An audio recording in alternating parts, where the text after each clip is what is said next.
Pagi hari di kota Seoul, tampak seorang pria culun dan pendiam sedang membeli bekal makanan di sebuah kafe langganannya. Pria ini bernama Sugo. Ia merupakan seorang guru matematika yang sangat jenius, tetapi cara mengajarnya begitu kaku dan membosankan. Karena hal itu, banyak murid tidak memperhatikan pelajarannya.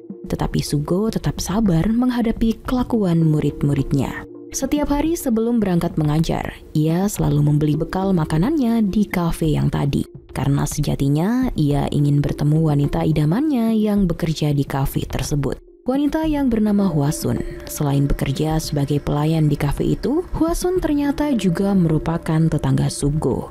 Hwasun tinggal di sana bersama keponakannya yang masih SMP bernama Yun-ah.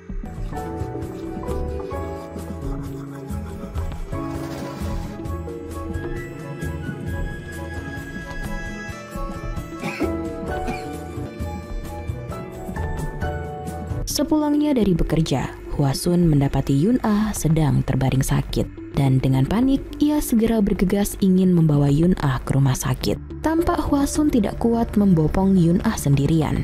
Untungnya, mereka berselisih dengan Sugo yang saat itu baru pulang mengajar. Dengan sigap, Sugo langsung menggendong Yun-ah untuk dibawa ke rumah sakit. Sesampainya di rumah sakit, untunglah Yun-ah bisa dengan cepat ditangani. Diam-diam, Sugo membayar tagihan pengobatan Yun-ah dan membelikan minuman. Lalu, ia pergi begitu saja.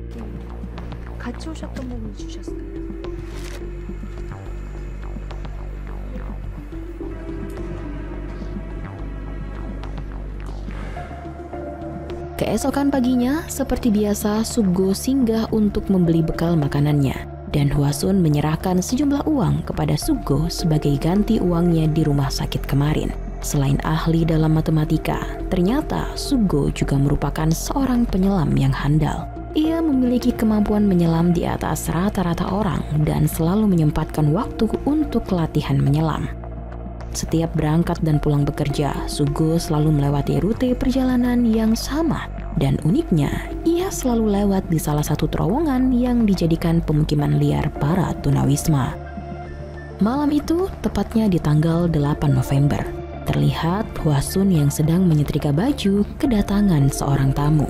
Tamu tersebut ternyata adalah mantan suaminya yang bernama Chulmin.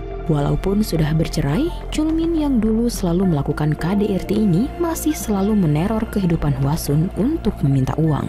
Dan malam itu, keributan pun terjadi. Chulmin berkali-kali menyiksa dan memukuli Hwasun, hingga pemukulan tersebut juga terlampiaskan kepada Yun-ah yang juga berada di sana.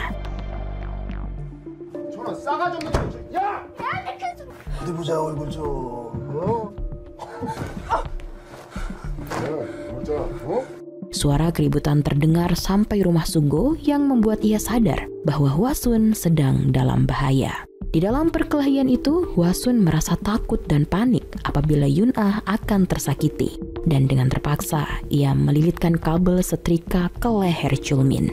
Yun-ah juga ikut membantu menahan tangan Chulmin. Hingga akhirnya, Chulmin pun tewas.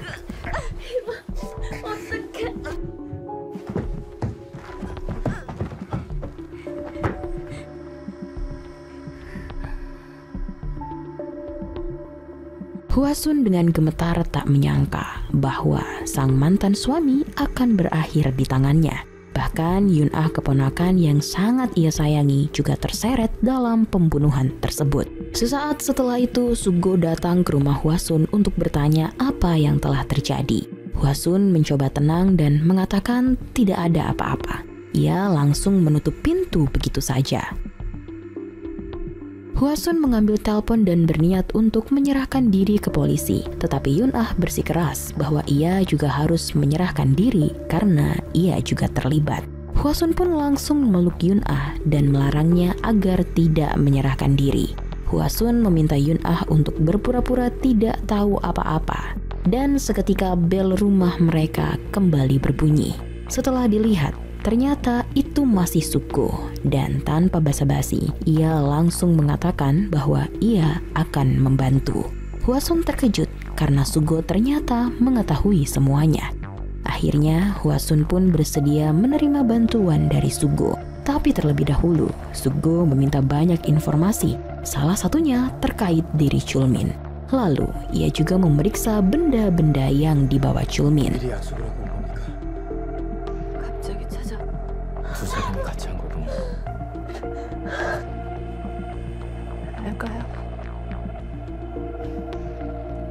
Beberapa hari kemudian, polisi mendapat laporan bahwa ditemukannya seorang mayat di tepi Sungai Han. Polisi langsung datang ke TKP melihat kondisi mayat yang wajah dan sidik jarinya sudah hancur. Hal itu membuat polisi kesulitan untuk mengetahui data diri korban. Saat mengidentifikasi mayat korban, polisi menduga bahwa itu bukanlah perbuatan seorang psikopat. Karena dilihat dari kerusakan wajahnya, polisi menduga ini perbuatan orang terdekat korban.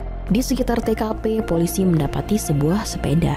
Setelah itu, mereka juga menemukan kunci tempat penginapan di dalam tong sampah. Di kunci tersebut jugalah terdapat tulisan Motel Jingsung dan polisi merasa senang karena mereka mendapati petunjuk pertama. Penyelidikan pun dimulai. Awal mula polisi mendatangi Motel Jingsung untuk mendapatkan keterangan dari bapak pemilik motel. Dan ternyata korban telah lama tidak membayar uang sewa dan meninggalkan barang-barangnya di motel itu. Di dalam kamar korban, polisi menemukan sebuah dompet dengan kartu identitas korban.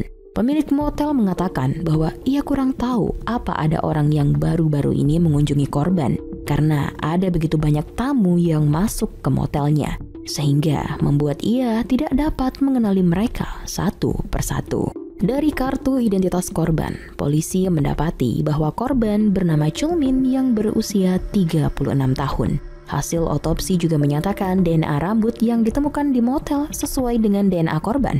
Dan korban diperkirakan meninggal pada tanggal 9 November antara pukul 4 sore hingga 11 malam. Dan mengenai sepeda yang ditemukan polisi di TKP ternyata adalah sebuah sepeda yang berasal dari tempat penyewaan. Tempat penyewaan juga mengatakan bahwa sepeda disewa atas nama korban dan jarak tempat penyewaan ini cukup dekat dengan rumah mantan istri korban yang tak lain adalah Hwasun. Hingga pada akhirnya Hwasun menjadi tersangka pertama atas kasus pembunuhan ini. Apalagi karena Hwasun dan Chulmin telah bercerai, polisi menduga pasti ada konflik antara mereka. Polisi mendatangi rumah Hwasun dan mengabarkan bahwa Chulmin, mantan suaminya, tewas dibunuh. Hwasun mengatakan bahwa ia tidak pernah bertemu lagi dengan mantan suaminya itu sejak pindah ke Seoul. Dan ia juga menjelaskan bahwa mantan suaminya itu tidak memiliki satupun kerabat. Lalu polisi menanyakan apa kegiatan Hwasun pada tanggal 9 November. Hwasun menjawab bahwa seharian itu ia bekerja. Dan pada malam harinya, ia pergi menonton film di bioskop bersama Yun-ah, keponakannya.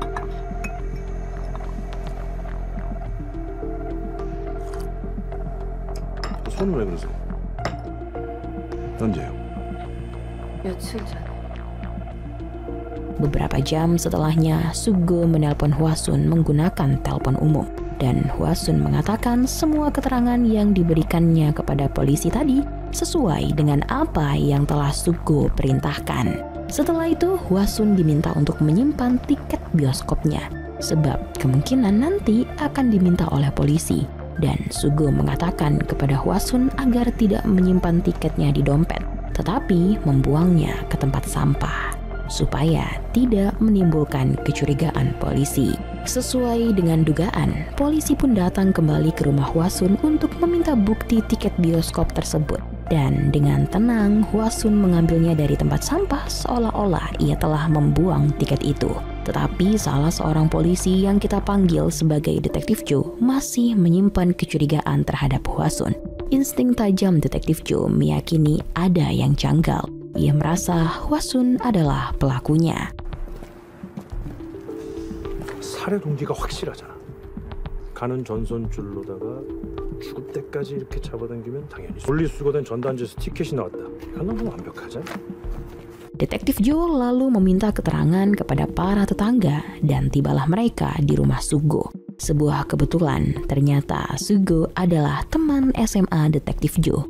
Dan akhirnya mereka pun mengadakan reuni kecil-kecilan. 진짜 반갑다. 너 그게 기억나냐?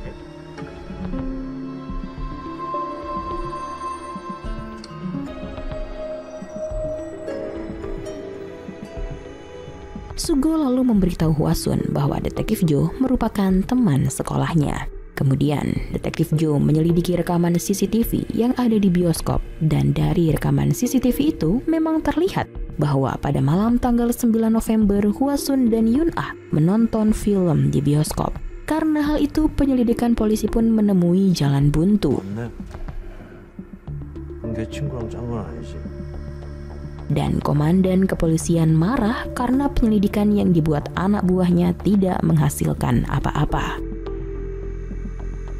Namun perasaan Hwasun masih tidak tenang meski sejauh ini ia berhasil mengelabuhi polisi. Dan ia bingung mengapa polisi selalu menanyakan perihal kegiatannya di tanggal 9 November. Padahal ia membunuh Chulmin pada tanggal 8 November. Hwasun mulai menyesal kenapa ia tidak menyerahkan diri waktu itu. Namun tetap saja ia juga mengkhawatirkan Yun-ah.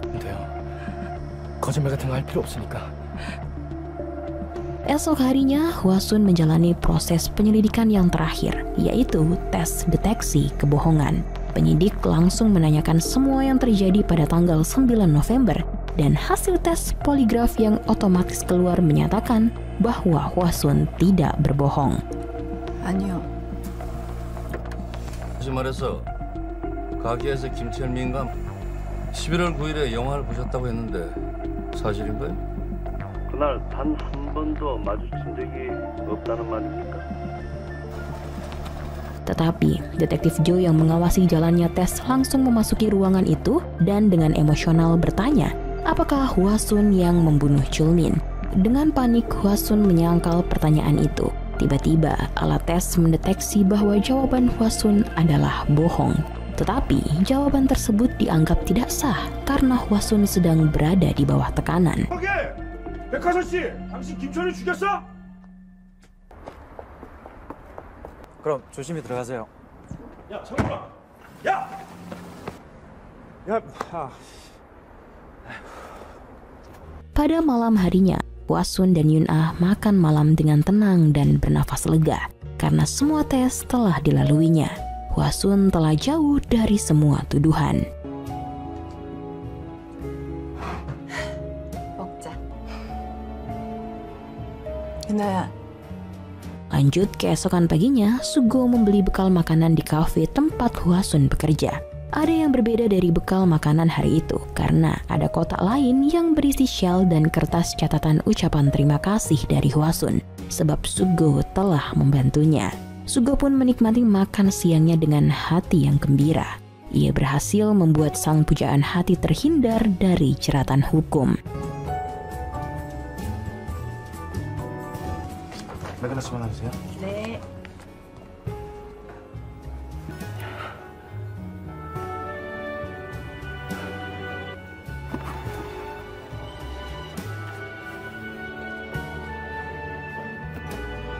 Sementara di sisi lain, Detektif Jo mulai frustasi dengan kasus pembunuhan itu. Bahkan, rekan Detektif Jo memintanya untuk berhenti mencurigai Hwasun sebab Hwasun punya alibi yang sempurna. Singkat cerita, Hwasun bertemu seorang kenalan prianya yang kita sebut saja Sungatno. Sebenarnya, Sungatno menyukai Hwasun sejak lama, tetapi Hwasun tidak memiliki perasaan yang sama terhadap Sungatno. Malam itu karena hujan, Sungatno mengantarkan Hwasun ke rumahnya. Dan tidak sengaja, hal itu terlihat oleh Sugo yang menyebabkan sedikit api cemburu. Tetapi Sugo tetap bersikap tenang dan melewati Hwasun begitu saja. 전화할게. 아니.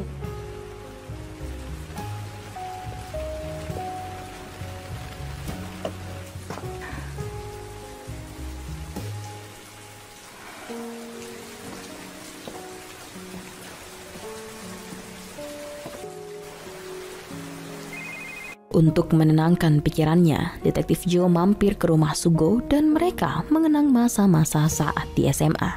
Detektif Jo masih ingat bahwa Sugo sangat terobsesi terhadap matematika dan ingin melakukan kajian terhadap teori matematika yang belum terpecahkan sampai saat ini yang disebut sebagai dugaan Goldbach. Detektif Jo juga tahu betul bahwa matematika dan dugaan Goldbach adalah motivasi terbesar Sugo untuk hidup. Malam itu, Detektif Jo pun menginap di sana. 이거 쭉쭉. 야, 너 이거 아직도 쭉쭉하냐? 그렇지. 진짜 이런 게빡 레스베렉. Ketika bangun, ia iseng membuka sebuah buku, lalu tak sengaja melihat kertas catatan terima kasih itu. 아, 야, 어제 야, 오늘 이렇게 많이 아유, 죽겠다.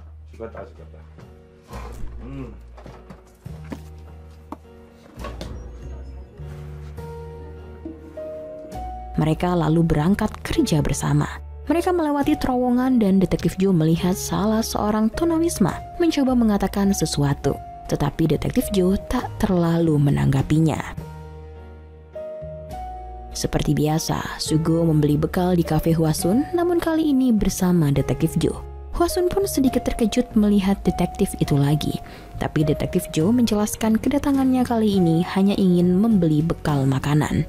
Ketika Detektif Joe sedang memesan makanan, ia mendapat telepon dari rekannya dan saat ia meminjam kertas dari Hwasun untuk mencatat nomor telepon, Detektif Joe pun terdiam sejenak ketika melihat kertas catatan tersebut yang sama persis seperti apa yang dia temukan di buku Sugo tadi.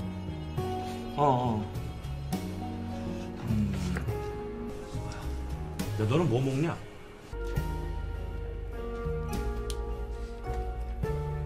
Suatu hari, Sungatno dan Hwasun bertemu di sebuah restoran. Tanpa mereka sadari, ternyata Sugo sedang memperhatikan dari kejauhan dan mengambil beberapa gambar kebersamaan mereka. Setelah itu, Sugo membakar syal pemberian Hwasun. Sebenarnya di restoran, Hwasun mengatakan kepada Sungatno agar tidak menemuinya lagi. Hwasun merasa tidak bisa lagi menjalin kedekatan dengan Sungatno.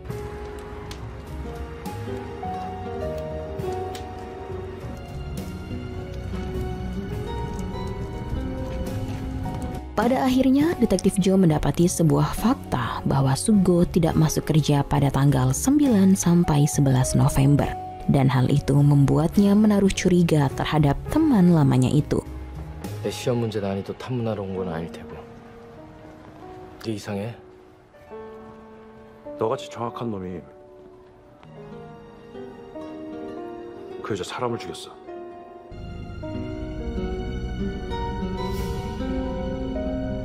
Tetapi kecurigaan Detektif Joe masih belum terbukti.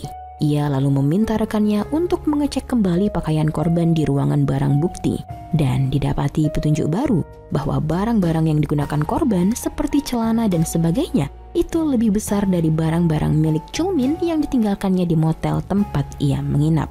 Detektif Joe menyadari bahwa Sugo adalah pria yang sangat cerdas, maka ia merasa Sugo terlibat lebih jauh dalam pembunuhan tersebut. Hal itu membuat Detektif Joe mendatangi motel sekali lagi dan pemilik motel mengatakan bahwa ia tidak bertemu lagi dengan Chulmin sejak tanggal 8 November. Tetapi Chulmin pernah menelponnya untuk menanyakan restoran tempat pesan mie ayam. Detektif Joe semakin curiga dan mulai menyadari jika pemilik motel terakhir kali melihat Chulmin adalah pada tanggal 8 November. Besar kemungkinan Chulmin dibunuh pada tanggal 8, bukan tanggal 9 seperti yang mereka kira selama ini.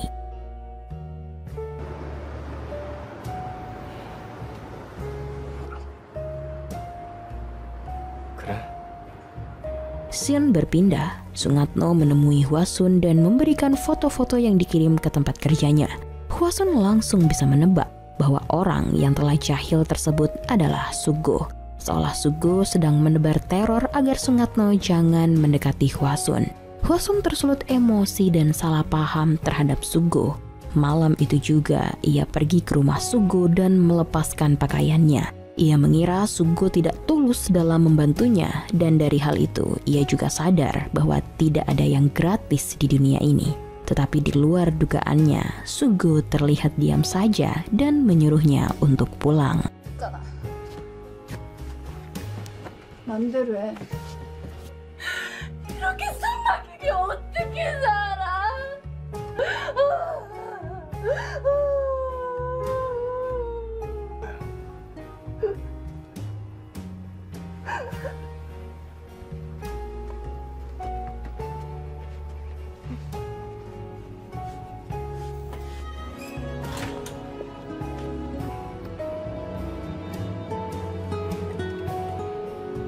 Suatu ketika Sugo mendatangi Sungatno dan langsung menyerangnya.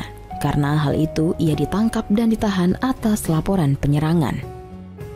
Saat diinterogasi, Sugo bukan hanya mengaku telah menyerang Sungatno, tetapi Sugo juga mengaku bahwa ia adalah pelaku pembunuh Chulmin. Dan kepolisian pun langsung turun menggeledah rumah Sugo. Polisi menemukan bukti-bukti yang benar-benar mengarahkan Sugo sebagai pelaku pembunuhan Chulmin dengan motif obsesi dan rasa cemburu. Karena terdapat banyak foto-foto Hwasun yang juga tersimpan di laptopnya, pemancar di tembok untuk mendengar semua aktivitas dan percakapan dari balik tembok, sampai kabel setrikaan yang dipakai untuk membunuh. Sementara Detektif Joe sangat marah kepada Sugo karena ia tahu temannya itu bukanlah pembunuh, tetapi hanya melindungi seseorang. Detektif Joe tetap yakin bahwa pelaku pembunuhan Chulmin adalah mantan istrinya yaitu Hwasun. Detektif Joe juga mengakui kalau ia tahu Sugo mencintai Hwasun. Meskipun Sugo adalah orang yang sangat mengandalkan logikanya, namun ketika ia benar-benar mencintai seseorang, seolah-olah dia kehilangan logika dan akal sehatnya. Sugo akan melakukan apa saja agar sosok yang dikasihinya itu tetap baik-baik saja. Karena selalu didesak, akhirnya Sugo memberitahu kejadian yang sebenarnya. Tapi dengan syarat agar Detektif Joe membiarkan semua seperti apa adanya. Ia juga meminta bantuan Detektif Joe agar memberikan sebuah surat darinya kepada Hwasun. Singkat cerita, Detektif Joe yang telah mengetahui semua kebenaran menemui Hwasun. Ia mengatakan semua hal telah direncanakan matang-matang oleh Sugo. Jadi, setelah pembunuhan Chulmin di tanggal 8 November, Sugo tahu jika ia menyembunyikan mayat Chulmin di rumahnya. Cepat atau lambat, polisi pasti akan menemukan dan Hwasun tetap dijadikan tersangka. Maka dari itu, Sugo pun membuat pembunuhan baru. Esoknya, pada tanggal 9 November, ia membayar seorang pria tunawisma dari terowongan yang kita sebut sebagai Jamet. Jamet disuruh menginap di kamar motel Chulmin. Jamet pun dipancing dengan diberikan makanan yang banyak oleh Sugo, dan karena makanannya masih kurang, Sugo pun mengajaknya pergi naik sepeda sewaan untuk mencari mie ayam. Nah, disitulah Sugo membunuh Jamet tepat di dekat Sungai Han dengan cara dicekik pakai kabel setrika sama seperti Chulmin. Lalu ia merusak wajah Jamet dan ujung-ujung jarinya agar mayat Jamet dibuat seolah-olah menjadi Chulmin. Kunci kamar motel yang ditemukan di TKP dan dompet Chulmin yang ditemukan di motel membuat polisi kemudian menyimpulkan Jamet adalah Chulmin. Walaupun sebenarnya tim forensik tidak bisa mengidentifikasi mayat jika wajah dan sidik jarinya hancur. Kemudian, polisi juga menyimpulkan waktu pembunuhannya adalah tanggal 9 November. Memang, polisi tidak sepenuhnya salah. Memang ada pembunuhan di tanggal 9 November. Tetapi itu bukanlah pembunuhan Chulmin, melainkan Jamet. Sementara itu, dengan kemampuan menyelamnya, mayat Chulmin yang asli ditenggelamkan oleh Sugo di suatu tempat dan diikat di bebatuan agar tak bisa ditemukan sama sekali. Semua itu Sugo lakukan tanpa sepengetahuan Hwasun. Hingga semua menjadi masuk akal jika Hwasun tidak tahu apapun tentang tanggal 9 November. Juga mengapa ia bisa lolos tes deteksi kebohongan dan lolos dari tuduhan. Sebab semua yang dilakukan oleh Hwasun semua sesuai dengan perintah dan rencana Sugo. Hwasun sangat terkejut mendengar penyataan tersebut. Detektif Joe memberikan kesimpulan bahwa sebenarnya orang yang sengaja dikelabui oleh Sugo di sini adalah Hwasun. Sugo juga sengaja menebar teror lalu menyerang Sungatno agar ia kemudian bisa ditangkap. Sebab Sugo tahu bahwa posisi Hwasun belum aman sebelum adanya tersangka. Ya, begitulah semuanya telah direncanakan Sugo dengan sangat matang. Dan sebagai temannya, Detektif Joe merasa sedih kenapa Sugo sampai melakukan hal sejauh ini untuk melindungi wanita yang dicintainya. Hwasun membuka dan membaca surat dari Sugo. Kemudian di sana tertulis ucapan terima kasih. Karena berkat Hwasun, Sugo memiliki motivasi hidup kembali. Di masa lalu, Sugo hanya hidup untuk matematika. Ia tidak punya ketertarikan lain selain matematika. Ia pernah sangat frustasi karena belum bisa membuktikan dugaan Goldbeck dan ia ingin mengakhiri hidupnya. Namun, Hwasun mengetuk pintu rumahnya untuk mengantarkan makanan. Sehingga pada hari itu adalah hari pertama Hwasun pindah ke sebelah rumah Sugo, yang kemudian membuatnya tertarik kepada Hwasun sejak pandangan pertama. Dan ia mengatakan sejak saat itu ia menemukan sesuatu yang lebih indah dari matematika. Bahkan tanpa Hwasun sadari, sedikit kebaikan darinya dengan memberikan Suggo kue hari itu adalah hal yang sangat berharga bagi Suggo. Ia jadi semangat menjalani hari dan bisa tersenyum lagi. Suggo meminta agar Hwasun tak membuat semua pengorbanannya sia-sia dengan menyerahkan diri. Ia ingin Hwasun dapat memulai hidup baru dengan Yun-ah dan Sungatno dan melupakan dirinya. Karena hal itu, Hwasun menangis sejadi-jadinya dan merasa bersalah kepada Suggo. Hwasun langsung berlari menuju ke kantor polisi, tetapi sesampainya di sana ternyata Suggo telah naik ke mobil tahanan dan Hwasun hanya bisa berteriak meminta maaf. Suggo juga tak bisa membendung tangisannya sambil memegang kertas catatan ucapan terima kasih yang pernah diberikan oleh Hwasun. Yap, film pun tamat.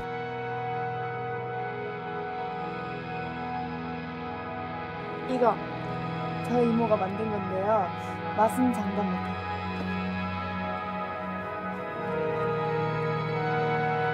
안녕하세요.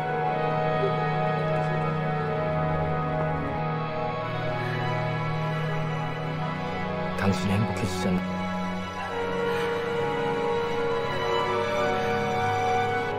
전 더 이상 살아있을 이유가 없게 됩니다. 당신의 행복을 비는 김석고 올림.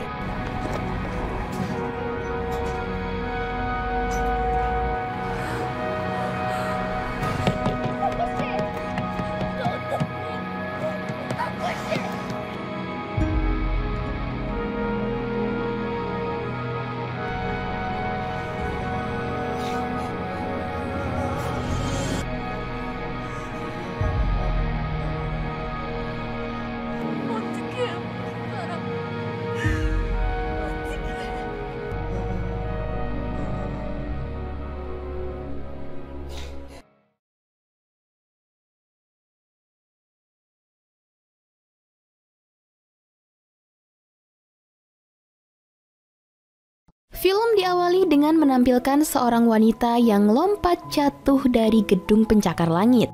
Namun sebelum itu penonton dibawa pada awal mula kisah si wanita dengan seorang pria yang ia cintai.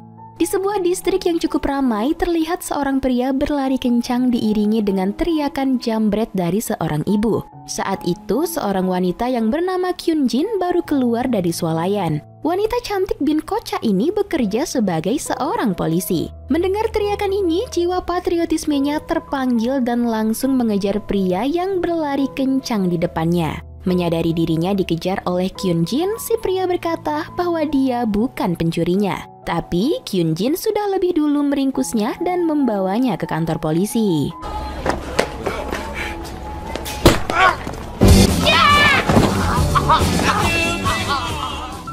Sampai di sana, Kyun-jin berlagak bahwa dia bisa menangkap penjahat di hari liburnya. Sementara si pria ngotot bahwa dia bukan pencuri. Namanya Myung-woo, seorang guru fisika di sebuah SMA khusus wanita. Sang korban pun mengatakan bahwa bukan Myung-woo pencurinya. Tapi daripada kepalang malu, Kyun-jin tetap berspekulasi bahwa dia pencurinya. Lalu Myung-woo dengan keahliannya melukis dapat menggambarkan wajah si pencuri dengan jelas, hingga ia dibebaskan. Namun saat baru saja keluar, Myung-woo menemukan tas si ibu di tumpukan sampah. Apesnya, Kyun-jin melihatnya dan menuduhnya lagi sebagai komplotan si pencuri. Hingga akhirnya Myung-woo kembali singgah di kantor polisi. Tapi sampai di sana sang penjahat sudah tertangkap. Kyun-jin pun malu, tapi dia tidak mau meminta maaf pada Myung-woo. Dia beralasan bahwa nama Myung-woo bukan maaf, hingga dia tidak perlu mengatakan kata tersebut. Beberapa hari kemudian, Myung-woo mendaftarkan dirinya sebagai sukarelawan patroli di wilayahnya. Namun, Myung-woo terlambat karena para sukarelawan sudah berangkat dengan partnernya. Agar tak berkecil hati, polisi mengatakan bahwa dia masih bisa berpatroli dan sebentar lagi partnernya akan datang. Tak disangka, partnernya adalah Kyun-jin. Mereka mulai berpatroli. Saat itu, Kyun-jin melihat geng anak SMA yang merokok dan berkata tidak sopan tentang Kyun-jin. Kyun-jin menyuruh salah seorang anak SMA memungut puntung rokok yang ia buang sembarangan. Tapi Kyun-jin malah ditantangnya berkelahi. Myung-woo sudah melarang Kyun-jin untuk tidak meladeni anak berandalan tersebut. Tapi Kyun-jin tidak gentar. Dalam beberapa serangan, geng anak SMA itu langsung bertekuk lutut padanya.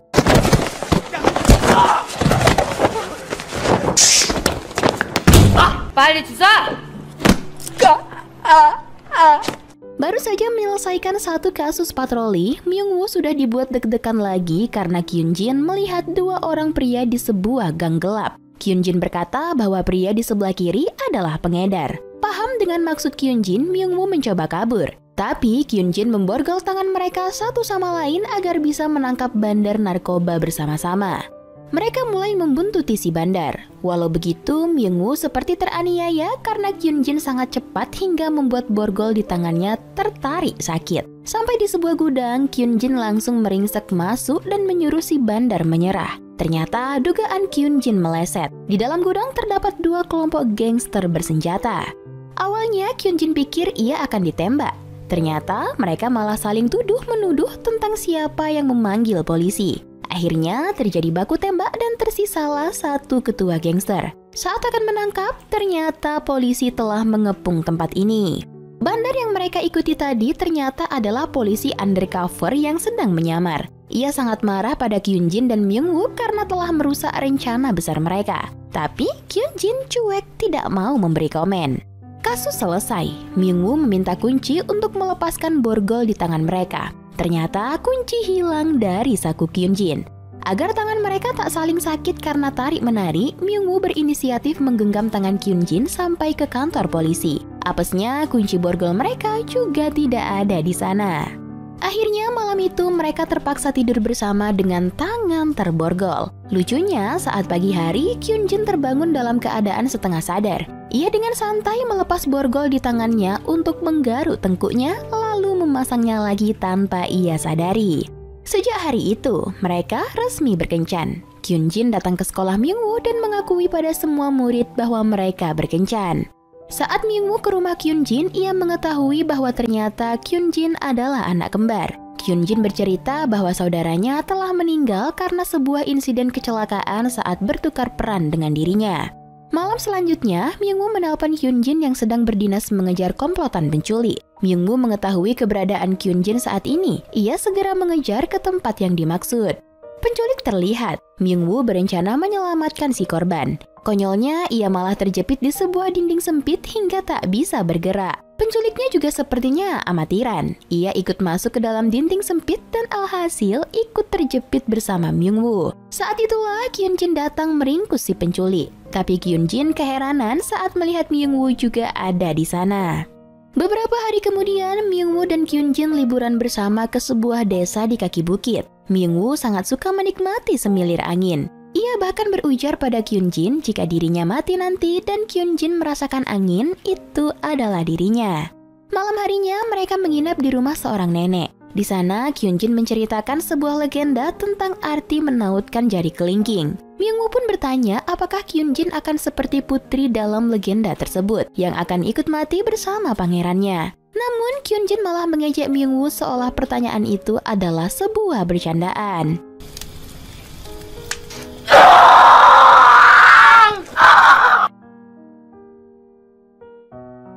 Kini mereka dalam perjalanan pulang ke Seoul. Saat itu hujan turun sangat deras. Tiba-tiba lereng di samping jalan longsor dan mengenai mobil Myung-woo. Mobil pun terperosok masuk ke dalam sungai. Kyun-jin bersusah payah mengeluarkan Myung-woo yang tak sadarkan diri dari mobil yang semakin tenggelam. Syukurlah mereka selamat. Kyun-jin mencari bantuan dan mereka berhasil menemukan mobil pasukan tentara yang baru pulang bertugas. Mereka kemudian melanjutkan hari seperti biasa. Malam itu, Myung-woo menelpon Kyun-jin yang sedang bertugas. Meskipun sering menelpon di waktu yang tidak tepat, namun kali ini Myung-woo merasa suara Kyun-jin aneh. Rupanya, malam itu Kyun-jin mengejar seorang residivis kejam bernama Chang-soo. Kyun-jin sempat diingatkan oleh rekan sesama patrolinya untuk tidak mengambil kasus ini. Tapi Kyun-jin nekat agar bisa dipromosikan naik jabatan. Chang-soo memang penjahat sadis. Ia membunuh semua orang yang berada dalam satu ruang karaoke bersamanya. Saat Kyun-jin datang dengan rekannya, ia membalikkan meja agar bisa kabur dari mereka. Kyun-jin terus mengejarnya seorang diri karena temannya terluka. Di lain tempat, Myung-woo ikut mencari posisi Kyun-jin saat ini karena ingin membantunya walau sebenarnya Kyun-jin sudah melarangnya. Terjadi kejar-kejaran antara Kyunjin dan penjahat. Mereka masuk ke sebuah areal kosong dan gelap. Saat itu, 2 orang polisi lain juga datang untuk menangkap Changsu. Kedatangan mereka tak disadari oleh Kyunjin. Saat itu, baik Kyunjin dan 2 polisi ini melihat Changsu dari 2 tempat yang berbeda. Saat itu, Myungwoo datang dari sebuah gang tepat saat Changsu lewat di depannya. Tembakan kedua polisi mengenai dada Myungwoo, sementara tembakan Kyunjin meleset. Kyunjin terkejut melihat Myungwoo telah bersimbah darah. Ia mengira tembakannya membunuh Myungwoo. Sementara 2 polisi tersebut kabur begitu saja. Nyawa Myungwoo tak terselamatkan. Kyunjin mencoba menembak dirinya sendiri, tapi berhasil digagalkan oleh rekan polisi yang lain. Kyunjin tak menyerah. Ia tidur di samping jenazah Myungwoo dan menautkan jari kelingking mereka seperti dongeng yang pernah diceritakan Kyunjin. Sementara di tangan Kyunjin terlihat sebotol racun.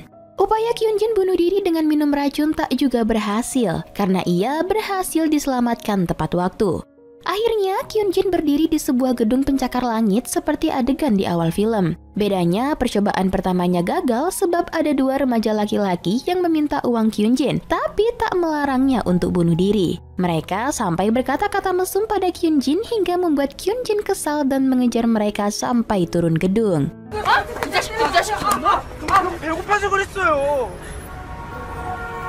집에 들어가는 차비로 누나가 주는 거다. 그러니까 집에 꼭 들어가. 알았지? 누나도 죽지 마세요. Nyatanya, Kyunjin belum menyerah untuk bunuh diri. Ia kembali menaiki gedung dan melompat jatuh.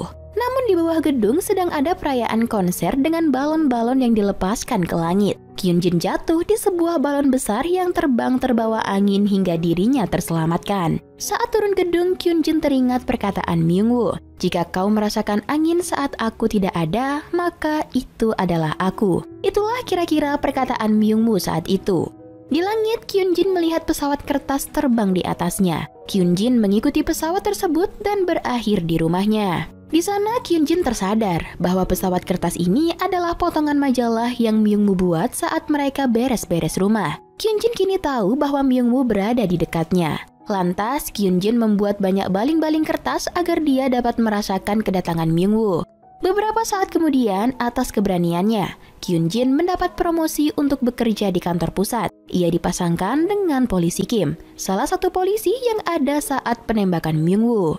Mereka mulai mengatasi berbagai kasus. Namun saat sampai di rumah, ia hanyalah wanita lemah yang terus menangisi kepergian Myungwoo. Kyunjin percaya bahwa roh akan berada di dunia selama 49 hari. Oleh karena itu, Kyunjin terus menghitung tanggal sampai hari ke-49, berharap bisa bertemu dengan Myungwoo sekali saja. Suatu hari, polisi Kim diberitahu bahwa keberadaan Chungsu terendus. Polisi Kim memilih meninggalkan Kyunjin karena merasa bisa menangani kasus ini sendirian. Kyunjin tak tinggal diam. Chungsu adalah alasan terbesar kematian Myungwoo. Dengan bantuan seorang pengendara, Kyunjin sampai di sebuah basement parkir. Kyunjin berhasil menyelamatkan polisi Kim yang hampir ditembak Chungsu. Aksi kejar-kejaran terjadi. Kyunjin berusaha membalaskan dendamnya atas kematian Myungwoo. Namun saat itu Kyunjin berusaha menyelamatkan nyawa seorang bayi. Ternyata Chungsu telah berdiri di balik tembok dan berhasil mengenai Kyunjin tepat di dada. Saat Chungsu hendak kabur menaiki lift, ternyata polisi Kim telah berada di sana. Kemenangan Chungsu tak bertahan lama, sebab nyawanya berakhir di tangan polisi Kim. 아니 너리 가봐. 나 여기서 할 말이 많단 말이야. 여기서 고민할 것도 있어. 자네 말이야. 여영사 좋아하는 건 알겠는데 자네 유부남이잖아. Kyunjin terbangun di hari terakhir bulan Oktober.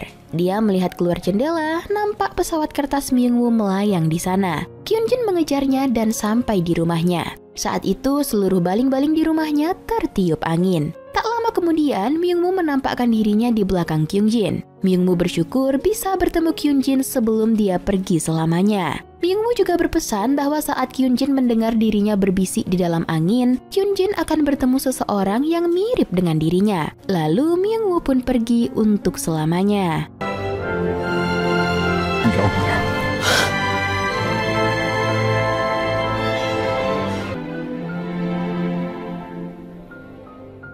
Waktu berlalu, kini Kyunjin mulai menjalani kehidupannya seperti biasa. Saat itu seorang polisi memanggil Kyun Jin untuk menyerahkan buku yang hilang atas nama dirinya. Itu adalah buku yang ingin diberikan Myung Woo sebelum ia tewas tertembak. Kyun Jin tersenyum haru. Ia juga mendengar bisikan suara Myung Woo di dalam hembusan angin. Kyun Jin pun terus mengikuti arah angin dan sampai ke sebuah stasiun.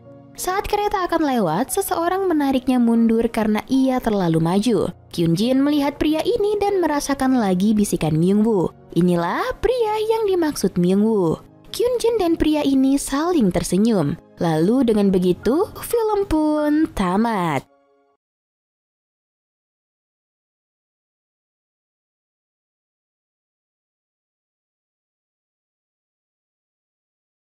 Keluarga Kim hidup di sebuah mes kecil yang seharusnya hanya jadi basement sebuah gedung apartemen. Mes tersebut berada di bawah jalan, tepatnya di pinggiran kota Seoul. Mereka hidup dengan penghasilan kecil dari pekerjaan melipat kotak pizza. Kadang-kadang mereka juga berhadapan dengan nasib ketir jika tak ada toko pizza manapun yang mau mengambil kotak buatan mereka. Uang hasil melipat kotak pizza itu juga tak pernah benar-benar cukup untuk menghidupi mereka berempat. Untuk membeli pulsa dan kuota internet saja, mereka tak bisa dan bergantung pada wifi tetangga yang mereka curi diam-diam. 와이파이 높게 들어야 돼, 높게. 이거 좀 한번 보세요, 이거 카피나라 투지. 이 근처에 카페.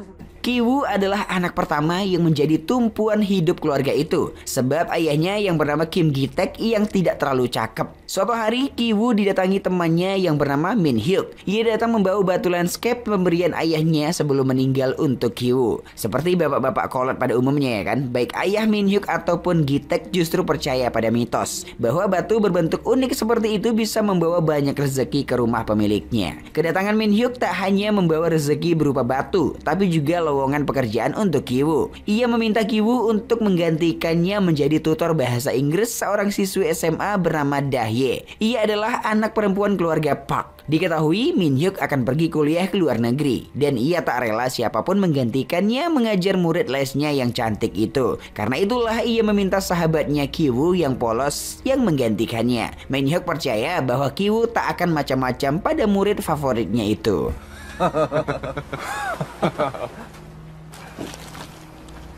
귀엽지? Berbekal rekomendasi dari Min Hyuk, juga dokumen kuliah palsu yang dibuat Ki Jung adik perempuannya, Ki-woo pun berangkat melamar pekerjaan ke rumah keluarga Park. Meskipun Ki-woo berangkat dengan rekomendasi langsung dari Min Hyuk, Ki-woo tak serta-merta langsung diterima. Ia harus bisa membuktikan kehandalannya mengajar Dahye dengan standar tinggi yang sudah dibuat Miss Park. Tapi dengan akalan-akalan si miskin, Ki-woo bisa membius mata ibu Dahye itu dan akhirnya menerimanya bekerja di rumah itu. 민혁쌤 때랑 똑같이 하려다가 물가 상승을. Ia diperkenalkan Mirspa dengan anaknya yang lain, yaitu Dasong, seorang bocah laki-laki kecil yang sangat aktif dan mempunyai minat yang tinggi pada kesenian dan kebudayaan, terutama pada budaya suku Indian. Dari Mirspa, Ki-woo jadi tahu bahwa Dasong ini sedang membutuhkan guru seni yang baru. Ki-woo melihat ini sebagai peluang dan merekomendasikan adiknya Ki Jung. Ia diperkenalkan Ki Jung sebagai Jessica, teman jauhnya yang ia karang sebagai mahasiswa seni yang pintar dan jago mengurus anak-anak. Alhasil ya kan, Ki Jung pun menyamar menjadi Jessica dan sok-sokan menjadi psikolog anak sekaligus guru seni yang handal. Ajaibnya guys, hal ini justru mampu membuat Dasong menjadi diam dan menuruti perintahnya untuk belajar. Akal-akalan keluarga Kim tak hanya sampai di situ. Kini Ki Jung berpikir bagaimana caranya semua orang di keluarganya bisa bekerja dan mendapatkan uang dari keluarga Park. Nah, pertama-tama ia mengatur siasat akan ayahnya agar bisa menjadi supir di keluarga Park. Di perjalanan pulang setelah mengajar Dasong, Ki Jung melepaskan celana dalamnya di belakang kursi kendali Yun, sang supir pribadi Miss Park. Ia kemudian membuat Mr. Park menemukannya dan berpikir bahwa mobil kesayangannya telah dijadikan tempat mesum oleh Yun, sehingga Mr. Park segera memecatnya. 근데 하필 왜 내 차에서 그래? 아, 연기세 이 미친 새끼 진짜. 이게 뭐야? Seperti yang dilakukan Ki-woo sebelumnya, Ki Jung melihat peluang pekerjaan supir yang kini kosong. Ia pun merekomendasikan ayahnya, yang ia perkenalkan sebagai Paman Kim. Ki Jung juga mengarang bahwa Paman Kim adalah bekas supir pribadi keluarganya. Tak ada masalah yang berarti saat strategi ini dilaksanakan, hingga kemudian membuat sang ayah diterima bekerja sebagai supir keluarga Park. Kini tinggal Chung Suk, sang ibu, yang belum mendapatkan pekerjaan. Sayangnya tak ada lagi lowongan pekerjaan yang tersedia, kecuali mereka membuat lowongan itu sendiri. Mereka kemudian berpikir untuk menyingkirkan Moon Kwang, si pembantu utama rumah Mr. Park yang hampir mustahil untuk diganti. Tapi guys, untungnya setelah cukup lama mengajar di rumah keluarga Park, Ki Jung mengetahui bahwa Moon Kwang memiliki alergi dengan buah persik yang membuat mereka punya ide baru. Ide itu adalah membuat Moon Kwang terlibat sebagai penderita tuberkulosis parah di depan Mr. Park dengan memanfaatkan alergi buah persiknya. Mereka berbagi tugas, di mana Gitek yang bertugas meyakinkan Miss Park bahwa Moon Kwang adalah penderita tuberkulosis parah yang amat berbahaya bagi kesehatan anak-anak seperti Dasong. Ki Jung bertugas melemparkan serbuk buah persik yang membuat Moon Kwang batuk dan bersin. Sementara Gitek memberikan saus tomat di tisu bekas Moon Kwang batuk. Hal ini seolah-olah menyatakan bahwa Moon Kwang menderita TBC parah sampai batuk berdarah. Moon Kwang akhirnya kehilangan pekerjaannya dan digantikan oleh Jung Suk. Kini lengkaplah sudah satu keluarga Kim untuk menjadi parasit yang bekerja di rumah keluarga Park. Mereka bahkan seolah menguasai rumah, apalagi di waktu-waktu saat seluruh anggota keluarga Park pergi keluar.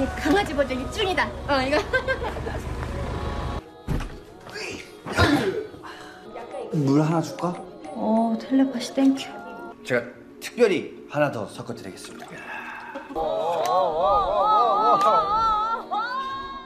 Termasuk saat ini ya kan, di mana keluarga Park pergi bercamping untuk merayakan ulang tahun Dasong. Momen itu dimanfaatkan keluarga Kim untuk benar-benar menikmati semua fasilitas yang ada di rumah keluarga Park. Saat asiknya mereka berpesta menghabiskan makanan dan koleksi whisky mahal milik Park, tiba-tiba bel rumah berbunyi. Saat mereka melihat dari kamera intercom di depan rumah, ternyata yang datang adalah Moon Kwang. Ia meminta izin untuk masuk dan mengambil barangnya yang tertinggal di basement rumah. Jung Suk yang tak melihat bahwa itu adalah masalah besar, kemudian mengizinkan Moon Kwang masuk dan mengambil barangnya. Setelah lama sekali ditunggunya, Moon Kwang tak juga keluar. Jung Suk lalu turun ke dapur basement itu dan menemukan Moon Kwang sedang kesusahan menggeser sebuah lemari. Hal ini membuat Jung Suk membantunya. Di sanalah ia baru tahu bahwa ternyata ada pintu di belakang lemari yang menyambung ke sebuah bunker, tempat di mana Moon Kwang menyembunyikan suaminya yang bernama Gun Se selama lebih dari 4 tahun ke belakang. Jung Suk yang mengetahui adanya parasit lain yang tinggal di rumah Mr. Park selain mereka, mengancam akan melaporkan Gun Se ke kantor polisi. Hal ini membuat Moon Kwang memohon untuk tidak melaporkan mereka dan berjanji memberikan uang sebagai jaminan tutup mulut kepada Jung Suk. Namun, bodohnya Gitek, Gi Jung dan Ki Woo yang sedang menguping malah terpeleset serta jatuh dari tangga dan segera membuat Moon Kwang jadi sadar bahwa Jung Suk, Gitek, Ki Jung dan Ki Woo adalah satu keluarga yang selama ini ternyata menipu keluarga Mr. Park. Moon Kwang pun memanfaatkan momen itu dan merekam video yang menampilkan wajah keempat orang itu sebagai ancaman paling bawah. Jika video itu diketahui Mr. Park, mereka semua akan kehilangan pekerjaan atau malah bisa-bisa dilaporkan ke polisi oleh Mr. Park. Video itulah yang membuat Moon Kwang jadi di atas angin dan bisa membalikkan keadaan dengan ancaman jika video itu dikirimkan. Moon Kwang lalu menyetrap mereka dan menjadikan keluarga Kim sebagai budaknya.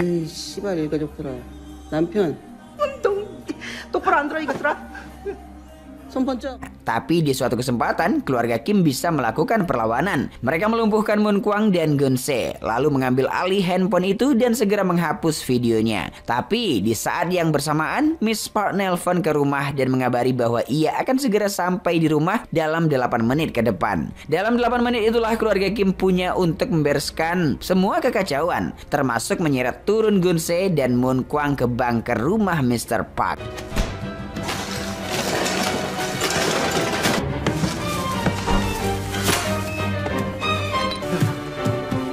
야 이거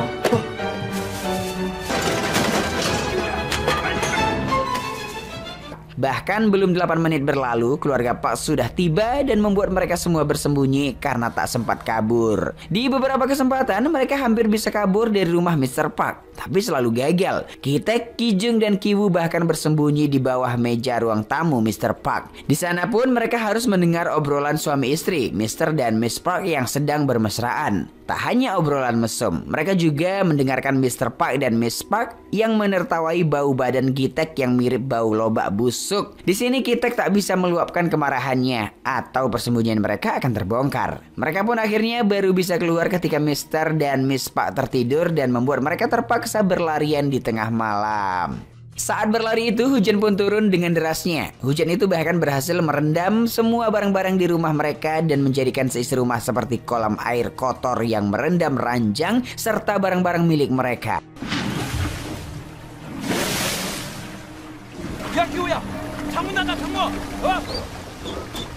Hal ini memaksa mereka pergi dari rumah mereka sendiri dan bermalam di aula gelora olahraga bersama para pengungsi lainnya. Nah, besok paginya keluarga Kim kembali mendapatkan telepon dari Miss Park yang akan mengadakan pesta ulang tahun pengganti untuk Dasong yang kemarin batal karena hujan lebat. Ki-taek diminta datang untuk bantu-bantu. Sementara Ki-woo dan Ki-jung diundang sebagai tamu. Pesta pun diadakan dengan meriah di jam 1 siang. Semua orang berkumpul, makan-makan dan minum wine mahal yang sudah disediakan.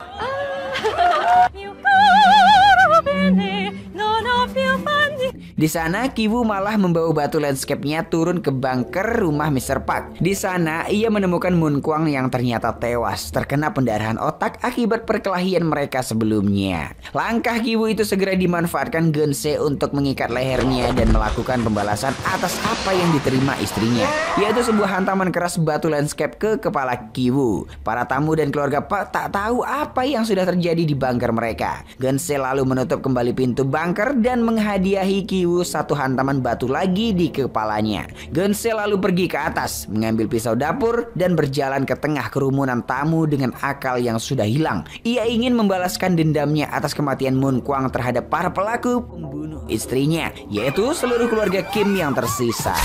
Semua tamu pun panik dan Geun-se lari ke tengah acara dan berhasil menghunuskan pisaunya ke dada Ki-jung. Dasong yang melihat pestanya jadi ajang bacok-bacokan pun jadi shock dan jatuh pingsan. Geun-se masih terus menyerang membabi buta, berusaha mengincar Chung-suk yang ia tahu adalah penyebab utama terbunuhnya Moon Kwang. Tapi Chung-suk ternyata berhasil membalikkan keadaan dengan menusukkan pisau barbecue ke perut Geun-se. Sementara itu Mr. Park yang panik melihat putranya pingsan meminta Ki-taek untuk lari ke mobil dan segera membawa Dasong ke rumah sakit. Tapi Ki-taek yang sedang menghadapi keadaan putrinya yang bersimbah darah itu tak menanggapi permintaan Mr. Park. Di tengah kekacauan itu, Ki-taek yang melihat reaksi jijik dari muka Mr. Park kepada mayat Geun-se di depannya itu pun membuat Ki-taek teringat pada omongan Mr. Park yang menertawakan bau badannya kemarin malam. Hal itu membuat Ki-taek terpantik untuk mengambil pisau yang tadi dipagi Geun-se dan Mr. Park. Tentu itu adalah tingkah yang akan disesali Ki-taek sendiri ketika kesadarannya sudah kembali. Maka setelah melihat pembunuhan yang dilakukannya itu, Ki-taek panik dan lari keluar. Ia meninggalkan area pembantaian itu.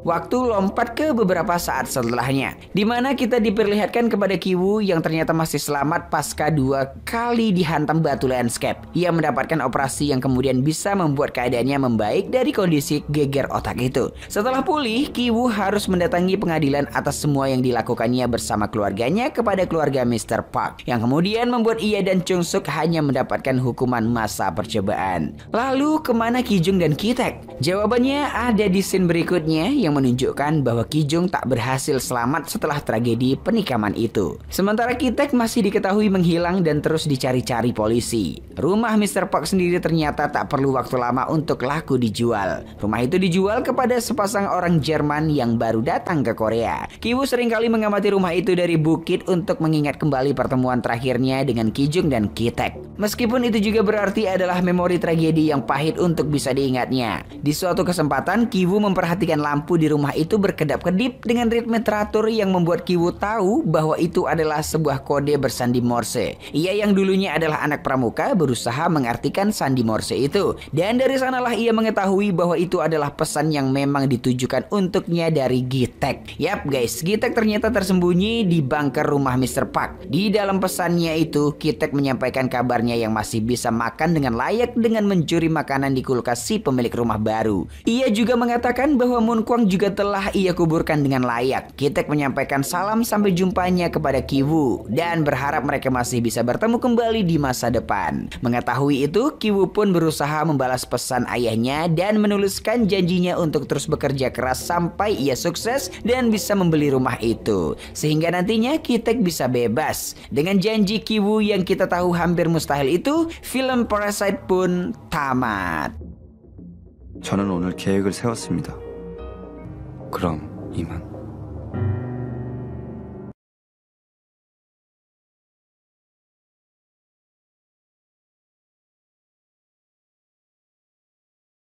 Suatu malam di sebuah rumah mewah, polisi sekitar yang mendapat telepon dari pemilik rumah langsung mendatangi rumah itu. Pemilik rumah kita sebut saja Yono. Tak lama polisi dan pembantu rumah itu masuk untuk memeriksa keadaan di dalam rumah.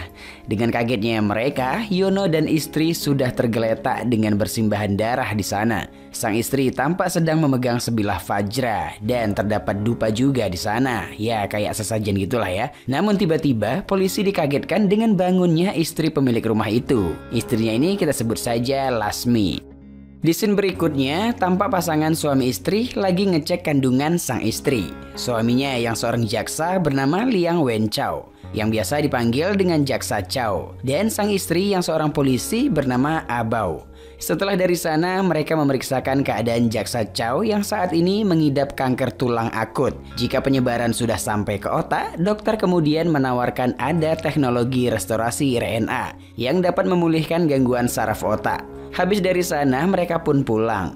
Di dalam mobil, Abao meminta agar Jaksa Chow mau mengikuti uji klinis. Namun itu ditolak oleh A Chow. Di esok pagi, berita dihebohkan dengan kematian Yono selaku pemilik Yono Corporation.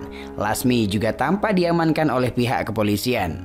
Di lain tempat, Jaksa Chow yang mengetahui tentang kasus kematian Yono berinisiatif untuk bisa menangani kasus rumit ini. Setelah mendapatkan izin, A Chow selaku jaksa memeriksa berkas penyelidikan. Saat itu, Lasmi yang merupakan istri kedua Yono sedang diinterogasi. Dari penjelasan Lasmi tergambar, malam itu Lasmi tidak bisa tidur. Ia keluar ke balkon. Ketika hendak ke kamarnya, dia mencoba memeriksa kamar Yono. Ia pun masuk ke kamar itu dan Lasmi melihat sosok pria di kamar itu tampak melakukan ritual terhadap Yono yang terbaring. Diketahui pria itu adalah Anto yang merupakan anak Tuan Yono dengan istri pertamanya. Lasmi yang melihat itu berusaha menghentikannya hingga mengancam akan melaporkan ke polisi. Namun Anto tak memperdulikannya, bahkan memukul kepala Yono dengan sebilah fajra. Anto yang kabur, Lasmi tampak pingsan. Ketika sadar, Lasmi melihat sudah ada polisi dan pembantunya di rumahnya. Kembali ke ruang interogasi, kini yang diperiksa adalah pembantu, Bik Minah. Dari penjelasan Bik Minah tergambarkan bahwa malam itu dia terbangun karena ada keributan. Ketika keluar kamar untuk memeriksa, Bik Minah melihat Anto tampak pergi dengan buru-buru dan tak lama polisi datang. Diketahui ternyata Anto sudah lama tidak menginjak rumah itu semenjak kepergian ibunya. Namun malam itu ia kembali. Ya, ternyata Anto menaruh dendam terhadap ayahnya dan menganggap kematian ibunya karena Yono. Setelah interogasi, para kolega polisi kembali berkumpul dan menyapa Jaksa Chow yang ada di sana. Saat itu Jaksa Chow mengatakan ia akan menangani kasus pembunuhan Yono. Jaksa Chow juga mengutarakan bahwa dia sudah membaca wasiat Tuan Yono dan beranggapan ada orang lain yang terlibat dalam kasus ini selain Anto.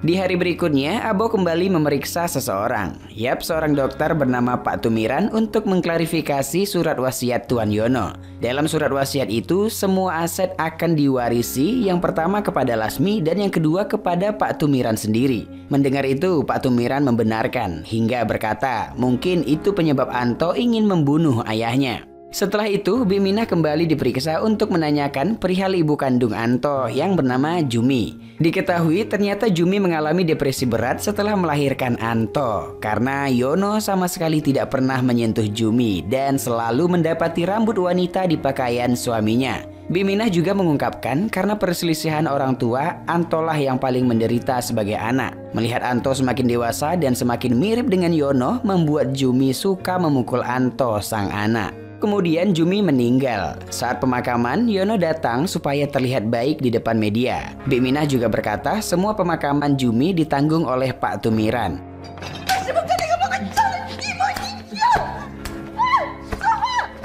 Abau juga menanyakan bagaimana Yono bisa bertemu dengan istri barunya. Lantas Bik Minah kembali bercerita bahwa Pak Tumiran yang memperkenalkan Lasmi kepada Yono. Lasmi merupakan yatim piatu yang didapat dari panti asuhan. Kembali pada Lasmi yang ingin menandatangani surat pernyataan bahwasannya perkataannya selama interogasi tidak ada yang salah. Saat penandatanganan itu, Jaksa Chow melihat berkas bahwa pembunuhnya diduga melakukan dengan tangan kiri, sembari melihat ke arah Lasmi yang menulis dengan tangan kiri. Ya, tentu itu membuatnya semakin curiga. 护士怎么没生啊？ 赶快把我交办的事情查一下，找时间休息。 Esok harinya, Abau dan rekan memeriksa ke TKP. Di rumah Yono itu, Abau mendapati gambar mantra di lantai kamar. Hingga sesuatu di belakangnya tiba-tiba jatuh. Abau segera membuka dan membaca buku itu. Pindah di kantor polisi, Abau saat itu mempresentasikan informasi yang didapat. Ternyata diketahui Jumi meninggal karena melompat dari balkon. Dan kejadian itu divideokan oleh seorang jurnalis yang sudah janji bertemu dengan Jumi. Karena Jumi berkata akan mengekspos perihal Tuan Yono. Hingga kasus ini ditutup sebagai insiden bunuh diri. Namun anehnya semua media menutupi cerita itu. Abau yang menemukan buku tadi menjelaskan, itu ternyata buku Jumi yang mempercayai hal tahayul. Dia rela melakukan hal bahaya demi mengutuk suaminya. Setelah Jumi meninggal, tak lama Yono mengidap penyakit kanker otak hingga perusahaan Yono krisis. Dan dalam otopsi di tubuh Jumi ditemukan banyak mengandung hyosayamin, persis seperti dupa Belladonna yang ada di kamar Yono. Dupa itu yang digunakan Anto untuk membuat Yono tidak sadarkan diri hingga memukul Yono. Saat proses pemeriksaan di TKP, Abau menemukan kamera di dalam kamar Lasmi. Diketahui kamera itu dipasang oleh Pak Tumiran. Dalam kamera terlihat hal aneh. Hari berikutnya, sidang awal dilakukan. Lasmi pun bercerita pertemuannya dengan Yono di rumahnya yang besar. Rasa tidak nyaman yang dialami berlanjut ketika tidur. Tampak Lasmi seperti orang kesurupan, hingga sempat melihat sosok Jumi. Di meja sidang, Lasmi bercerita tentang dupa Belladonna yang pernah digunakan Anto, di mana di perkebunan daun Belladonna lah Anto tinggal. Esok harinya, hari-hari Jaksa Chow disibukkan dengan mengamati video rekaman CCTV yang ada di kamar Lasmi. Di sana, Jaksa Chow mendapati dari artikel bahwa Dr. Tumiran pernah dekat dengan Jumi, istri Yono. Tak lama, Abau pun datang. Saat itu, Jaksa Chow yang sudah mengamati rekaman CCTV menjelaskan kepada Abau bahwa ada keanehan pada diri Lasmi. Dan diketahui juga, awal masuk ke rumah itu sebelum kerasukan, Lasmi menandatangani sebuah surat dengan tangan kanan. Sementara ketika interogasi, Lasmi menandatanganinya dengan tangan kiri. Jaksa Chow juga memperlihatkan, setelah terjadinya beberapa hari kerasukan, Dr. Tumiran masuk ke dalam kamar Lasmi dan tampak mereka begitu dekatnya. Hari berikutnya, Jaksa Chow dan istri menghadiri acara Dr. Tumiran yang membahas penemuannya tentang cara menggunakan RNA untuk mempengaruhi neuron di otak dan memanfaatkannya untuk kesembuhan penyakit kanker. Setelah itu, Abau dan Jaksa Chow duduk bersama dengan Dr. Tumiran untuk menanyakan perihal kedekatannya dengan Lasmi, hingga menyodorkan artikel tentang perselingkuhannya dengan mantan istri Yono, Mbak Jumi. Jaksa Chow juga mengetahui kematian Jumi yang diduga bunuh diri itu ternyata saat itu Dr. Tumiran juga ada di TKP. Sambil menangis, Dr. Tumiran mengambil foto-foto yang disebarkan oleh Jumi, dan momen itu direkam oleh seorang wartawan. Makanya Jaksa Chow tahu. Jaksa Chow di sini beranggapan kalau Dr. Tumiran yang kesal atas kematian Jumi, ia mendatangkan Lasmi. Dengan teknologi RNA yang dikembangkannya, Dr. Tumiran berusaha mereplikasi Jumi sebagai Lasmi. Seolah-olah di tubuh Lasmi ada jiwa Jumi. Jaksa Chow kemudian melanjutkan, lalu kalian bekerja sama untuk membunuh Yono menggunakan Anto. Mendengar itu, Dr. Tumiran yang panik dan merasa terpojok melampiaskan ketidakterimaannya atas pendapat Jaksa Chow. Hari esok di rumah, Abau memberikan informasi terbaru bahwa HP Yono yang dihancurkan Anto waktu itu sudah dipulihkan data-datanya. Setelahnya, penyidik yang sudah mendapatkan informasi terkait tempat tinggal Anto pun pergi menuju perkebunan itu untuk mencari Anto. Setelah lama mencari, mereka akhirnya melihat Anto. Namun Anto berusaha melawan para polisi dan akhirnya Anto berhasil dilumpuhkan.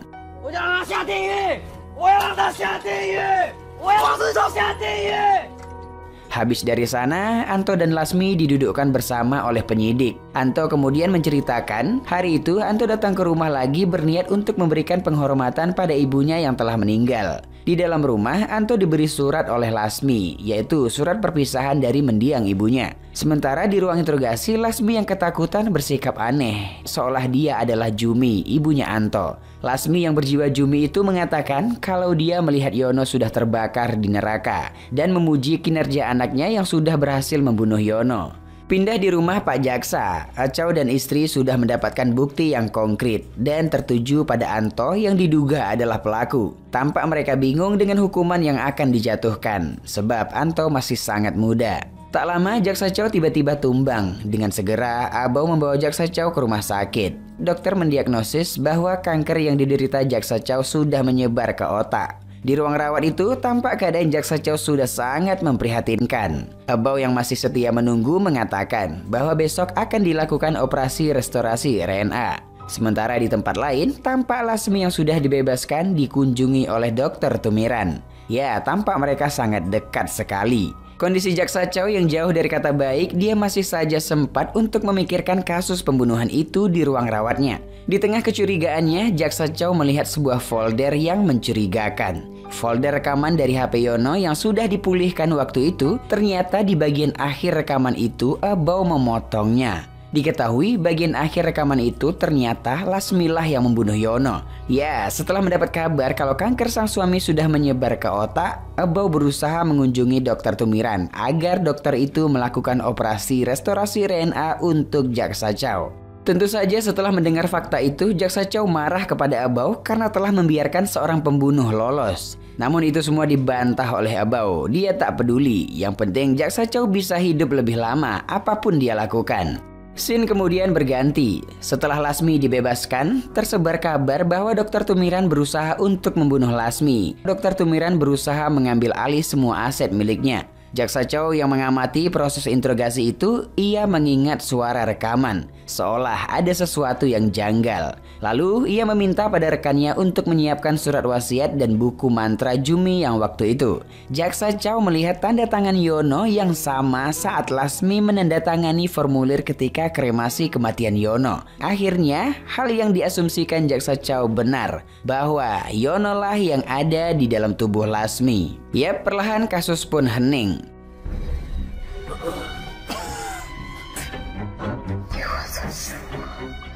Di esok harinya, Abau pergi kerja, sementara Jaksa Chow yang di rumah tiba-tiba didatangi oleh Dokter Tumiran yang selama ini menghilang. Dan dari sini semuanya terungkap. Dari awal pusat penelitian yang didirikan pada tahun 2012, Dokter Tumiran dan Yono sudah sangat dekat. Jumi juga seorang peneliti di pusat itu. Tak lama Jumi dan Yono menikah, namun pernikahan mereka hanya status. Yono sama sekali tidak pernah memperdulikan Jumi, dan itu membuat Jumi kesepian hingga depresi. Saat itu Dokter Tumiran berusaha untuk memberikan sedikit perhatian kepada Jumi, namun perlahan Jumi sepertinya suka dengan Dokter Tumiran. Setelah lama berusaha mencari tahu, akhirnya pada tahun 2030 Jumi mengetahui kalau Yono selingkuh. Hari dimana sebelum kematiannya ternyata Jumi melakukan ritual dan sempat menuliskan sebuah surat. Hingga sempat menyuruh wartawan datang untuk mengungkapkan perselingkuhan yang dilakukan Yono. Namun pada kejadian Jumi meninggal, Dokter Tumiran berada di TKP dan dengan segera mengambil semua bukti berupa foto-foto yang berserakan hingga menyogok wartawan itu. Makanya kasusnya ditutup hingga para wartawan tidak berani bercerita. Kemudian Dokter Tumiran yang panik menyerahkan surat Jumi itu kepada Tuan Yono. Setelah membaca surat itu, tampak Yono sangat marah. Namun tak lama setelah kematian Jumi, Yono tumbang hingga didiagnosis mengidap tumor otak. Dan sepertinya itu kutukan dari Jumi. Karena kebetulan Yono menderita penyakit ganas itu, mereka pun melakukan operasi RNA yang selama ini telah mereka teliti. Ya, mendatangkan Lasmi lalu menipunya untuk mendapatkan raga Lasmi. Operasi pemindahan pun dilakukan. Di dalam ruang penyimpanan pribadi Yono, di sanalah Dr. Tumiran beraksi untuk memindahkan neuron otak Yono ke otak Lasmi. Dan karena proses itu juga, Lasmi tampak seperti orang kesurupan. Karena begitulah efek dari pemindahan ingatan Yono ke otak Lasmi. Setelah pemindaian 100%, Yono saat ini sudah berada di tubuh Lasmi. Parahnya lagi, seolah ingin hidup selamanya, Dr. Tumiran membantu untuk dilakukannya pembuahan buatan ke tubuh Lasmi. Dan nantinya, Yono akan memindahkan dirinya ke bayi yang dilahirkannya. Sementara tubuh Yono yang asli tampak setengah sadar. Di waktu itu, Yono yang asli menghubungi Dr. Tumiran dan berkata, "Aku perlu menulis ulang surat wasiatnya." Dan itu didengar oleh Lasmi yang berjiwa Yono. Setelah mendengar itu, Lasmi membunuh Yono dengan memukul kepalanya menggunakan vajra. Tak lama, Lasmi pingsan, seolah kematian Yono berefek terhadap dirinya. Setelah Lasmi dibebaskan karena diduga membunuh Yono waktu itu, Dr. Tumiran menghampiri dan diketahui bahwa Lasmi yang berjiwa Yono sudah merubah isi surat yang dibuat Jumi agar Antolah yang menjadi tersangka. Dr. Tumiran yang seolah tak terima raga Yono yang asli dibunuh, dia mencoba membunuh Lasmi di dalam ruangan penyimpanan dengan alibi agar alam bawah sadar Lasmi hilang seutuhnya. Namun Lasmi yang menyadari langsung melepaskan tindakan itu hingga mereka pun bertengkar. Dan itulah mengapa Lasmi membuat laporan bahwa Dr. Tumiran ingin membunuhnya waktu itu. Dalam ceritanya dengan Jaksa Chow, Dr. Tumiran membuat pernyataan bahwasannya dia akan membuktikan bahwa Lasmi adalah Yono. Di sana Jaksa Chow menanyakan apakah Lasmi bisa dikembalikan lagi. Dr. Tumiran mengatakan itu sangat sulit. Yono tidak akan pernah menginginkan hal itu. Pertanyaan itu seolah-olah Jaksa Chow akan melakukan sesuatu untuk istrinya agar bisa tetap bersama. Jaksa Chow dan Dr. Tumiran mempunyai rencana lain. Dengan segera mereka mendatangi Lasmi di rumahnya hingga membuat Lasmi akhirnya pingsan. Hari besoknya berita dihebohkan dengan berita Lasmi yang merupakan CEO yang baru memindahkan semua sahamnya ke Dewan. Di tempat lain, tampak Jaksa Chow menyerahkan diri ke pihak yang berwajib karena telah menyembunyikan bukti pembunuhan Yono. Sementara Dr. Tumiran yang di rumah nangis sejadi-jadinya, seolah Yono sudah benar-benar pergi untuk selamanya. Setelahnya, sidang kasus pembunuhan Yono kembali digelar. Saat sidang itu, Lasmi mengakui perbuatannya bahwa ia sudah membunuh Yono dan menyembunyikan alat bukti. Di sisi lain, Abau yang baru pulang tidak melihat Jaksa Chow di rumah dan Abau mendapati rekaman suara yang sudah disiapkan Jaksa Chow untuk Abau dan anaknya nanti. Jadi sob, kemungkinan Lasmi saat ini adalah neuron otaknya Jaksa Chow. Dengan kata lain, Lasmi adalah Jaksa Chow. Kalau itu otaknya Yono, tidak mungkin dia mengakui kesalahannya dan tidak mungkin menyerahkan perusahaannya dipegang orang lain. Itulah mengapa Jaksa Chow dan Dr. Tumiran pergi ke rumah Lasmi waktu itu. Ya, untuk menangkap Lasmi dan membuat dirinya pingsan. Yap, dapat dipastikan Dr. Tumiran memindahkan neuron otak Jaksa Chow ke otaknya Lasmi. Dan itu tidak diketahui oleh Abau sang istri. Itu juga yang membuat Dr. Tumiran menangis jadi-jadinya karena kehilangan Yono untuk selamanya.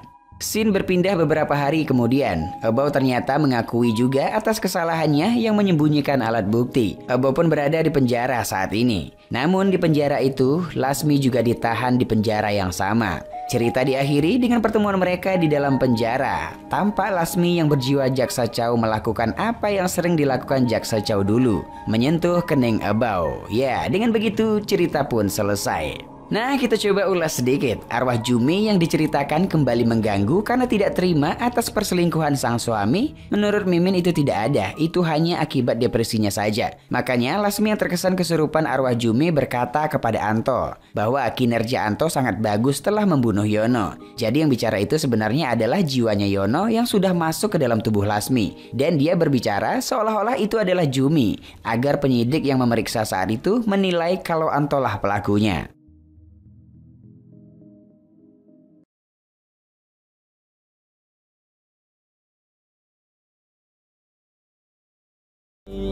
Engkau kini bukanlah untukku, sungguh ku tahu ingin ku telah jauh.